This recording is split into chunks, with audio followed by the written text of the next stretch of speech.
कि आप ये कर्म का जो प्रारब्ध है इसका भोग आप इसी जन्म में कर लें, क्योंकि अगर ये मैं ठीक कर देता और ये प्रारब्ध अधूरा रह जाता तो आपको इस प्रारब्ध को भोगने के लिए अगला जन्म लेना पड़ता।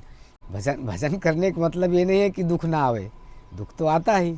अच्छे अच्छे सिद्धों को भी तो बाद में जब देखे कि बालक कौन सा आता है हमारी सेवा करने के लिए, बहुत मीठा बोलता, बहुत सुंदर इसका स्वरूप है, कौन है संसार के तो ऐसे बालकों में ऐसी क्षमता, ऐसे गुण, ऐसा प्रभाव तो दिखता नहीं, पर यह है कौन। तो उनको एक दिन उनको पकड़ लिए, हाथ पकड़ लिए, बोले सत्य सत्य बताओ आप कौन है। कायेन वाचा मनसेन्द्रियैर्वा बुद्ध्यात्मना व प्रकृतिर स्वभावात् करोमि यद्यत् सकलम परस्मै श्री सीतारामाय समर्पयेत्। बोले प्रभु अच्छा ये बताओ कि आप में तो सामर्थ्य है, आप सर्वसमर्थ हैं, भगवान हैं, प्रभु हैं, आप चाहते तो मेरा रोग भी सही कर सकते थे, पर आप स्वयं सेवा करने के लिए आए। अभ्यास जब पूर्ण हो जाता है तो फिर हमें जपना नहीं पड़ता, बिना जपे वो नाम जप निकलने लगता है। और भगवान की सेवा कर रहे हैं ऐसा विचार करके फिर भगवान को समर्पण कर दें कि जो मन से, वचन से, कर्म से जो कुछ भी कर्म हुआ ये भगवान आपके चरण कमलों में समर्पित है। भाव कुभाव अनख आलसहूँ नाम जपत मंगल दिस दसहूँ। भगवान के नाम का तो प्रभाव है। दास भाव तो जो जिसको भाव मिला है गुरु के द्वारा, गुरु जी के द्वारा जो प्राप्त हुआ है जो भाव, उसी भावना में उपासना करने से भगवान प्रसन्न हो जाते हैं, हो सकता है। और जब अपने श्वास में वो नाम या मंत्र बैठ जाता है तो फिर माला की भी आवश्यकता नहीं होती, क्योंकि माला तो स्वतः छूट जाता है। जय सीताराम दोस्तों, आज आपको एक बाल बैरागी अलौकिक संत के दर्शन कराने वाला हूं, जो मंदाकिनी गंगा जी के किनारे वर्षों से रहकर भजन साधना करते आ रहे हैं। चारों तरफ से बड़े बड़े कहुआ के पेड़ देखेंगे और सामने की तरफ मंदाकिनी गंगा जी हैं और गंगा जी के किनारे ही महाराज जी की ये कुटिया बनी है। तो ये दोस्तों चलते हैं कुटिया की तरफ। यह कुटिया के अंदर जाने का प्रवेश द्वार है। देखिए बांसों का महाराज जी बनाए हैं।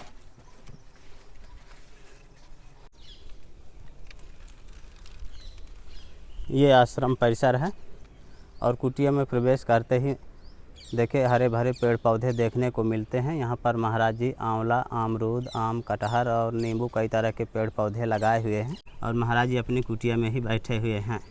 जय जय सीताराम महाराज जी। जय श्री राम, जय श्री राम, जय श्री राम। कितनी पुरानी कुटी हो गई महाराज जी? ये भी कम से कम 20 साल हो गए। 20 साल से आप यहाँ रहते हैं? जी जी हाँ। अब महाराज जी जब बाढ़ आती होगी तो पानी तो यहाँ ऊपर आ जाता होगा? हाँ पानी तो आ जाता है, पर अपने इसी कमरे में यहाँ पर नहीं आता है। अच्छा, नीचे आ जाता है, अंदर नहीं जाता? अंदर नहीं जाता। दोस्तों ये महाराज जी की कुटिया है। आइए आपको कुटिया के अंदर के दृश्य दिखा देता हूँ। महाराज जी की सामग्री वगैरह रखी है, महाराज जी का बिस्तर है और कुटिया के ठीक सामने आप कहुआ के बड़े बड़े पेड़ देखेंगे और इस तरह के जंगलों में महाराज जी अकेले रहते हैं, भजन साधना करते हैं। महाराज जी जब आप यहाँ आए रहे होंगे तो ये कुटिया पहले से बनी थी? नहीं बनी नहीं थी। हाँ, ये बनवाई गई है बाद में। अच्छा, कुछ हो गया, कुछ सहयोग भक्तों का तो बन गई। हाँ हाँ। महाराज जी आपको कैसे वैराग्य हो गया था? वैराग्य तो ये जब भगवत कृपा होती है, पूर्व जन्म का प्रारब्ध होता है तभी वैराग्य होता है। जी। महाराज जी यहाँ भोजन पानी की व्यवस्था कैसे होती है? भोजन पानी की तो कोई हर इच्छा आकाश वृत्ति है। हाँ जो आ गया, जैसे आ गया वैसा हो जाता है। हाँ। बाकी अपने पास उस प्रकार का कोई बंधी व्यवस्था नहीं है। भगवत प्राप्ति का कलयुग में सबसे सरल उपाय भगवान का नाम, भगवान के नाम का जप, उनकी आराधना, उन्हीं की पूजा। क्योंकि कलयुग में और कुछ बचा नहीं, केवल नाम है भगवान का। भगवान के नाम, रूप, लीला, धाम ये 4 हैं। 4 में से सबसे सरल नाम जप। नाम जप से सब कुछ प्राप्त हो जाता है। नाम से प्रेम भी प्राप्त हो जाएगा, नाम जप करने से ज्ञान भी प्राप्त हो जाएगा और सदगति तो मिलना है, उसमें कहना क्या है।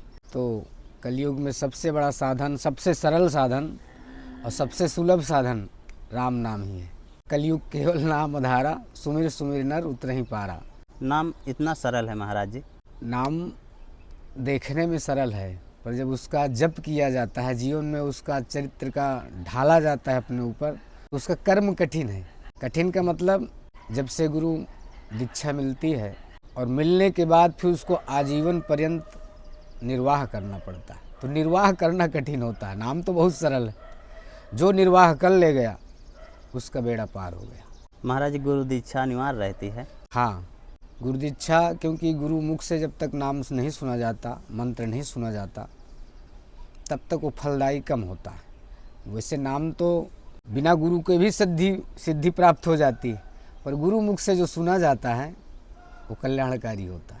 महाराज जी जब गुरु जी मंत्र दे देते हैं तो क्या गुरु मंत्र का ही जाप करना चाहिए अथवा राम नाम, राधा राधा कृष्ण का भी जाप कर सकते हैं? देखो ऐसा है, गुरुदेव जो मंत्र दें उसी को जप करना चाहिए। बाकी जपने के लिए जिसके जो गुरुदेव, अब अनेक प्रकार के वो हैं, कोई कृष्ण उपासक है, कोई राम उपासक है, कोई शिव उपासक है, कोई शक्ति का उपासक है। तो गुरुदेव जिस परंपरा के हैं, जो मंत्र हमको दे रहे हैं उसी मंत्र का जप करना चाहिए, क्योंकि उसके लिए वही कल्याणकारी तो ऐसे सभी नाम हैं, सभी भगवान के नाम हैं।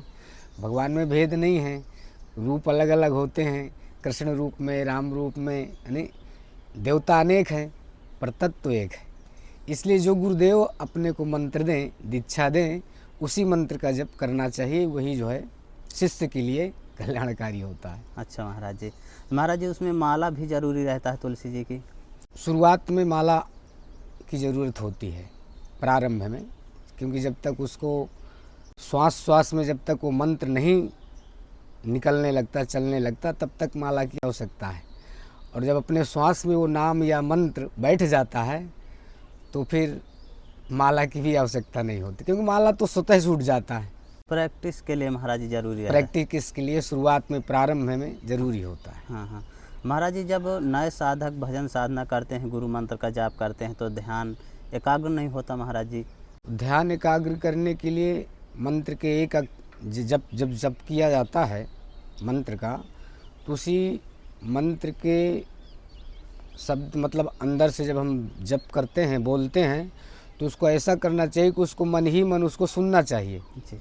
तो सुनने के कारण जब मन सुनने में एकाग्र हो जाएगा तो मन एकाग्र होने लगता है धीरे धीरे। भगवान को प्रसन्न करने के लिए एक सरल उपाय प्रेम।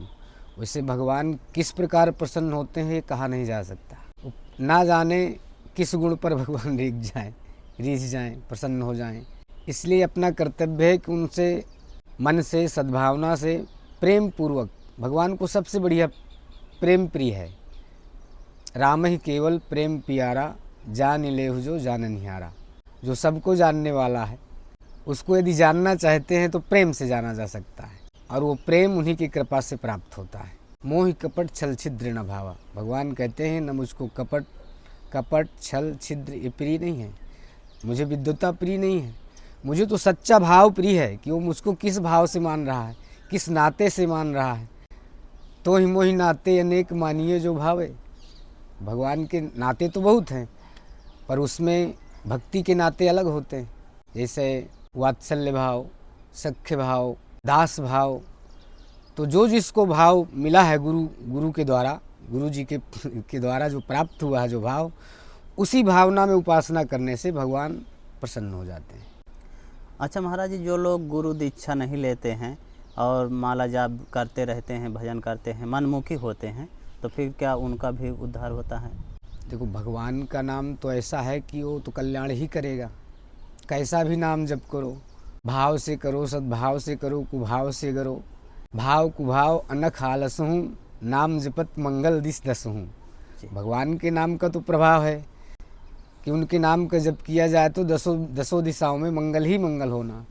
पर जो गुरुदेव के द्वारा नाम मिलता है उसको जब किया जाता है तो प्रभावशाली होता है, प्रभाव ज़्यादा उसकी, हाँ, उसका महिमा अलग है।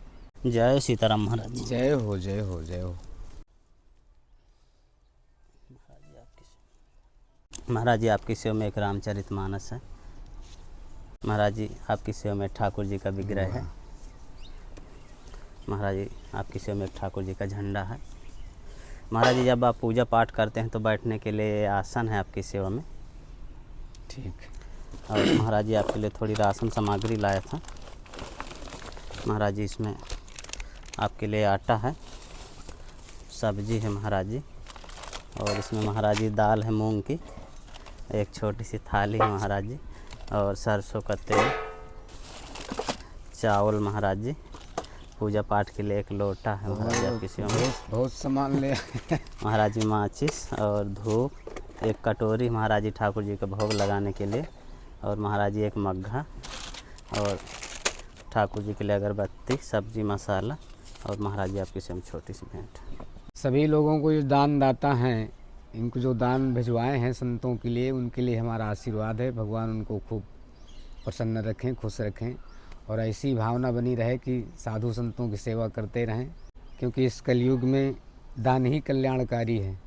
इसलिए हमारी तरफ से उनको आशीर्वाद है प्राप्त हो। परम आनंद तो भगवत भजन में ही है। और दूसरी बात, आनंद प्राप्त करने के लिए अगर मन प्रसन्न है तो सब जगह आनंद है। गृहस्थ धर्म में अपना कर्म करते हुए, भगवान का आश्रय लेकर के कर्म करते हुए, और उन कर्मों को भगवान में समर्पण कर दे भगवान को, तो वही कल्याणकारी हो जाता है, वो कर्म योग बन जाता है।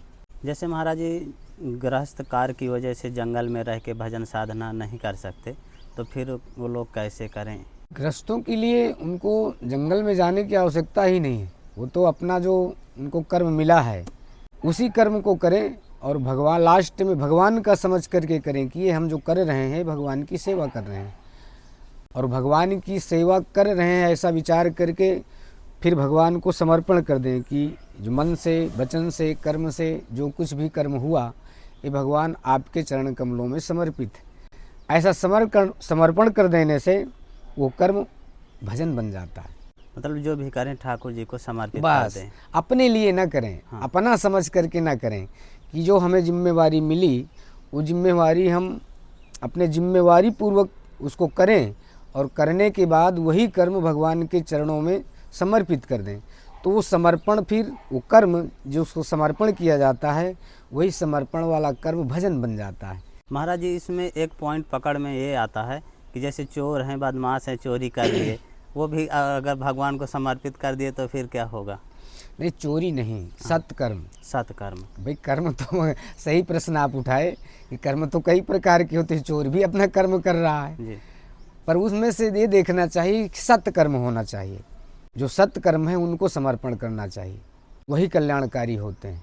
बुरे कर्म नहीं, बुरे कर्म को तो करना ही नहीं चाहिए। बुरा कर्म तो नरक का मार्ग है, नरक जाने का रास्ता है। कर्म प्रधान विश्व करी राखा, जो जस करे सो तस फल चाखा। तो कर्म की प्रधानता है इस धरती में, तो ये कर्म भूमि है। जी। धरती में कर्म ही श्रेष्ठ है, उसी का फल मिलता है। सुख और दुख जो मिलते हैं कर्म का ही फल होता है। अच्छे कर्म करेंगे, सत्कर्म करेंगे तो उसका फल सुख है, और बुरे कर्म करेंगे तो उसका फल दुख है। नहीं तो भगवान कल्याण तो जीव का एक नाम से हो जाता है। अंत में एक बार राम नाम कह दो, मुक्ति हो गई, उसका जीवन सुधर हो गया, कल्याण हो गया। पर वही अंत समय में आने के लिए ही बचपन से अभ्यास किया जाता है। तो महाराज जी जैसे जीवन भर राम नाम का जाप करते रहे, अंत में राम नाम नहीं आया, तो फिर क्या सब व्यर्थ हो जाता है भजन? ऐसा हो ही नहीं सकता। अगर हम जीवन भर राम नाम जप करेंगे तो लास्ट में वो आएगा, नहीं तो फिर राम नाम की महिमा कहाँ रहेगी। अगर हम बचपन से और जीवन भर राम नाम जपें और लास्ट में ना आए तो ऐसा हो ही नहीं सकता। वो आना ही आना, क्योंकि जब शुरू से अभ्यास किया जाता है, नाम जप किया जाता है, उनके मंत्र का जप किया जाता है, तो श्वासों में अपनी धड़कन में जो है वो समा जाता है। और वो धड़कन के साथ राम राम राम राम, सीताराम सीताराम, जो भी नाम जप का अभ्यास किया जाता है वो अपने धड़कन में समाहित हो जाता है। और जब तक धड़कन रहेगी तो फिर लास्ट में जब तक धड़कन है तब तक वो नाम आएगा, निकलेगा। जैसे राम नाम हम जपते हैं, सीताराम सीताराम सीताराम, तो हमारी धड़कन के साथ वो निकलने लगता है। अभ्यास जब पूर्ण हो जाता है तो फिर हमें जपना नहीं पड़ता, बिना जपे वो नाम जप निकलने लगता है। महाराज कुछ लोगों की एक शिकायत भी रहती है कि हम ठाकुर जी की खूब पूजा पाठ भी करते हैं, माला जाप भी करते हैं, फिर भी परेशान रहते हैं, समस्याओं का समाधान नहीं होता, बहुत समस्याएं आती रहती हैं, ऐसा क्यों होता है? भगवान का भजन पूजन ये थोड़ा कहता है कि समस्याएं नहीं आएगी। भगवान का भजन पूजन तो अपना कल्याण करने के लिए किया जाता है। प्रारब्ध के कारण ही सुख और दुख आते हैं। ऐसा नहीं है कि जो भजन करते हैं उसको सुख नहीं आता, कि दुख नहीं आता है, परेशानियां नहीं आती हैं। अपना जो प्रारब्ध होता है उस प्रारब्ध के कारण सुख दुख आते रहते हैं, उनसे घबराना नहीं चाहिए। भगवान का भजन तो उनसे निपटने की सामर्थ्य देता है। अगर हम भजन करते हैं, भगवान का ध्यान करते हैं, भजन करते हैं, पूजा पाठ करते हैं, तो उस पूजा पाठ से हमारा मन बलवान होता है, हमारा अंतःकरण बलिष्ठ होता है, तो उनसे सब सहने की सामर्थ्य प्राप्त होती है। भजन करने का मतलब ये नहीं है कि दुख ना आवे, दुख तो आता ही। अच्छे अच्छे सिद्धों को भी दुख मिला है, अब प्राप्त हुआ है, ये देखा गया है। बड़े बड़े संतों को, उन संतों को, जिन संतों की भगवान भी उनकी सेवा करने के लिए आते थे, जैसे माधवदास जी थे, उनको लास्ट समय में संग्रहणी का रोग हो गया जी। और उस रोग के कारण वो बार बार उनको पेट खराब हो जाता था, तो उन्हें दस्त के लिए बाहर जाना पड़ता था। अच्छा महाराज। इतना कष्ट हुआ कि भगवान से सहन नहीं हुआ, तो भगवान स्वयं उनकी जो है सेवा करने के लिए एक बालक का रूप बना करके उनकी सेवा करने में लग गए। तो बाद में जब देखे माधवदास जी कि अरे बालक कौन सा आता है हमारी सेवा करने के लिए, बहुत मीठा बोलता, बहुत सुंदर इसका स्वरूप है, कौन है? संसार के तो ऐसे बालकों में ऐसी क्षमता, ऐसे गुण, ऐसा प्रभाव तो दिखता नहीं, पर ये है कौन? तो उनको एक दिन उनको पकड़ लिए, हाथ पकड़ लिए, बोले सत्य सत्य बताओ आप कौन है? बोले मैं आपकी सेवक हूँ, आपकी सेवा कर रहा हूँ। बोले नहीं नहीं सत्य बताओ। बताए कि मैं वही हूँ जिसकी तुम रात दिन आराधना करते हो, जिनका रात दिन भजन करते हो, वही हूँ मैं।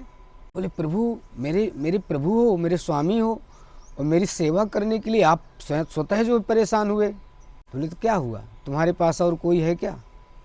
मेरे अलावा तुम्हारे पास और कोई है? तो माधवदास जी बोले नहीं, आपके अलावा तो मेरे पास कोई नहीं है। तो फिर जब कोई नहीं है तो मैं ही तो आऊँगा सेवा करने के लिए। बोले प्रभु अच्छा ये बताओ कि आप में तो सामर्थ्य है, आप सर्वसमर्थ हैं, भगवान हैं, प्रभु हैं, आप चाहते तो मेरा रोग भी सही कर सकते थे, पर आप स्वयं सेवा करने के लिए आए। भगवान बोले हाँ मैं सही कर सकता था, पर मैं ये चाहता था कि आप ये कर्म का जो प्रारब्ध है इसका भोग आप इसी जन्म में कर लें, क्योंकि अगर ये मैं ठीक कर देता और ये प्रारब्ध अधूरा रह जाता तो आपको इस प्रारब्ध को भोगने के लिए अगला जन्म लेना पड़ता। इसीलिए मैं चाहता था कि आपका अगला जन्म ना हो और इसी जन्म में आपका उद्धार हो जाए, जन्म मरण के चक्कर से आप इसी जन्म से मुक्त हो जाएं। माधवदास जी रो पड़े, बोले धन्य है आपकी कृपा। मतलब ठाकुर जी किसी भी भेष में आके आपकी हेल्प कर सकते हैं, ऐसा नहीं कि आपको साक्षात ही दर्शन दे दें ऐसा? वो हाँ भेष बदल के आते रहते हैं, पर हम समझ नहीं पाते हैं। जी जी। हमारा किसी भी रूप में वो सहयोग कर देते हैं, पर हम समझ नहीं पाते हैं कि भगवान ही आ रहे हैं। वो नहीं आते तो करवा देते हैं, क्योंकि उर प्रेरक रघुवंश विभूषण, भगवान हृदय के में जो है भगवान ही प्रेरणा करते हैं, और उन्हीं की प्रेरणा से हमें जो कोई सुख देता है, दुख देता है, सहयोग करता है, उन्हीं की प्रेरणा से होता है, क्योंकि वो हृदय में हैं, वो हृदय में ही निवास करते हैं और हृदय में ही प्रेरणा करते हैं। उसी की प्रेरणा से सब कार्य हो रहा है संसार का। उनके सहयोग करने के लिए कई मार्ग हैं, किसी भी प्रकार से कर सकते हैं। परेशानियाँ यदि आती हैं तो उसमें चिंता नहीं, घबराना नहीं चाहिए, ये समझना चाहिए कि ये हमारा ही किया पूर्व का किया हुआ का फल है, फल है, तो उसको जो है प्रेम से ज्ञान पूर्वक उसको भोग लेना चाहिए। भक्त तो जो है भजन का फल मांगता ही नहीं, क्योंकि भक्त तो जो भजन किया वो भगवान को समर्पित कर दिया। अच्छा। आप जानो आपका काम जो मुझसे हुआ, मन से, वचन से, कर्म से जो भी कर्म हुआ आपको समर्पित है। अब आप जानो आपको इसका क्या फल देना है, क्या नहीं देना है, वो आपके ऊपर है। मतलब अपने हाथ में कुछ रह नहीं गया अब। भाई रह कहाँ, जब हम समर्पित कर दिए तो फिर अपना कहाँ बचा? जी जी, वो ठाकुर जी का हो गया। बस कायेन वाचा मनसेन्द्रियैर्वा बुद्ध्यात्मना व प्रकृतिर स्वभावात् करोमि यद्यत् सकलम परस्मै श्री सीतारामाय समर्पयेत्। मतलब शरीर से, वचन से, मन से, कर्म से जो भी कर्म हुए, हे रघुनाथ जी, हे श्री सीताराम जी, ये कर्म आपको समर्पित है। अब जब हम समर्पण कर दिए तो हमारा क्या बचा? भाई जब हम किसी का, आप ये मान लो ये दान सामग्री हमको दे दिए तो आपका नहीं बचा, अभी हमारा हो गया। जी जी। इसी प्रकार हम जो अपना भजन किए, कर्म किए और भगवान को समर्पित कर दिए तो भगवान का हो गया। अब वो जाने उनको क्या करना है क्या नहीं करना है, परंतु वो जो करेंगे अच्छा ही करेंगे, क्योंकि वो सर्वज्ञ हैं, तीनों काल की जानते हैं, सब कुछ जानते हैं, तो वही करेंगे वो जो हमारे हित में होगा। इस संत बनना ये प्रारब्ध का ही कार्य होता है, एक जन्म का नहीं है, अनेक जन्मों के कर्मों के द्वारा, प्रारब्ध के द्वारा ही संत बनने का एक संकल्प होता है। नहीं संकल्प होना बड़ा कठिन होता है। जी। आज के समय में संकल्प ही नहीं उदय होता कि मैं साधु बनूं। वो अनेक अनेक जन्मों का वो होता है, संस्कार होता है, प्रारब्ध होता है। साधु महात्मा चित्रकूट के जंगलों में ही बहुत ज़्यादा भजन साधना करते हैं, ऐसा क्यों? देखो, संत अपनी सुविधा के अनुसार जहाँ उनको शांति प्राप्त होती है वहाँ भजन करते हैं। जंगलों का वातावरण शुद्ध रहता है, प्रदूषण नहीं रहता, शुद्ध रहता है, तो शांति वातावरण में और जहाँ पर्यावरण अनुकूल होता है वहाँ भजन करने से जल्दी लाभ होता है। इसलिए वहाँ जंगल में शुद्ध वायु मिलती है, शांति रहती है। और मंदाकिनी का तट है, उसके किनारे किनारे साधुजन, वहाँ सुविधा भी रहती है, क्योंकि साधु को जल की सबसे पहले आवश्यकता होती है। जी। तो नदी किनारे, पहाड़ में, जंगल में, वहाँ भजन जो है ज़्यादा फलदायी होता है, शांति रहती वहाँ पर, इसलिए मन भी बढ़िया लगता है। जी महाराज जी, जब नए नए में आते हैं भजन साधना के लिए, तब तो कुटिया भी नहीं रहती, राशन सामग्री भी नहीं रहती, फिर समस्या तो बहुत रहती होंगी। समस्याएं रहती हैं, पर उस समस्याओं को समस्या साधु नहीं समझता। अगर समस्याओं को समस्या समझेगा हाँ तो भजन साधना में कहाँ सफल हो पाएगा, नहीं हो पाएगा। जी। जब महाराज यहाँ आए रहे होंगे तो आपकी कुटिया भी नहीं रही होगी। कुछ नहीं रहा यहाँ पर। हम तो यहाँ पर ये बल्ली गड़ी है, अच्छा इसी में एक झोपड़ी बनाए हुए थे, अच्छा। तो बाद में आ बना है। इसमें 10-12 साल तक तो हम इस झोपड़ी में रहे। अच्छा महाराज जी। हाँ, फिर भक्त लोगों ने बना दिया इसको, हाँ। ठाकुर जी की प्रेरणा से। बस भगवान की इच्छा हुई तो बन गया। जीव के कल्याण के लिए सबसे सरल और सबसे उत्तम उपाय यही है, भगवान के नाम का स्मरण करे, उन्हीं का ध्यान करे, बस यही कल्याणकारी है। चारों तरफ से कहुआ के पेड़ों से घिरी हुई महाराज जी की कुटिया मंदाकिनी गंगा जी के किनारे है, और यहीं पर महाराज जी रहकर भजन साधना करते हैं। भक्तों के द्वारा महाराज जी की एक छोटी सी कुटिया निर्माण करा दी गई है, और महाराज जी की पुरानी कुटिया देखिए, ये अब भी पुरानी थूम ही गाड़ी है, इसी पे महाराज जी की पुरानी कुटिया हुआ करती थी। यहाँ पर पहचान चिन्हारी के लिए ये छोटी सी ये पुरानी थूम ही जो है अब भी गड़ी हुई है। दोस्तों, महाराज जी अपनी कुटिया छोड़कर कहीं जाते नहीं हैं, हमेशा कुटिया में ही रहते हैं। दोस्तों, संतों की तपस्थली का वीडियो आपको कैसा लगा, आप हमें कमेंट में ज़रूर बताइएगा। जल्द ही मिलते हैं एक नई जगह, एक और नए वीडियो के साथ। तब तक के लिए कामतगिरी जर्नी की ओर से आप सभी को धन्यवाद।